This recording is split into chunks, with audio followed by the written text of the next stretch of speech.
அன்பானவர்களே, நீங்க தேவ திட்டத்தை நோக்கி விலகி ஓடிட்டே இருக்கலாம். கர்த்தர் உங்களை விடமாட்டார். உங்களை கொண்டு பெரிய காரியங்களை செய்ய திட்டம் பண்ணி இருக்கிறார். என் அன்பு மகளே, என் அன்பு மகனே, நீ சோர்ந்து போகாதே. எனக்கு ஒன்றுமே நடக்கவில்லை என்று கலங்காதே. உன் வாழ்க்கையை கர்த்தருக்கு ஒப்புக்கொடு. யோனாவை போல நீ தேவ சமூகத்திலே உன்னை தாழ்த்து. அவனைப் போல அவன் தேவனை நோக்கி கதறி அழுததை போல நீ கதறி அழுது ஜெபம் பண்ணு என்று ஆண்டவர் சொல்லுகிறார்.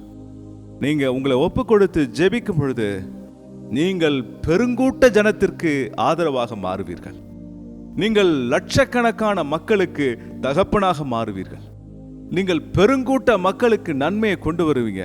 இந்த உடைந்து போன, இந்த விழுந்து போன உலகத்திலே கண்ணீரோடு இருக்கிற கணக்கற்ற மக்களுக்கு நீங்கள் களிப்பை கொண்டு வருவீர்கள். அல்லேலூயா.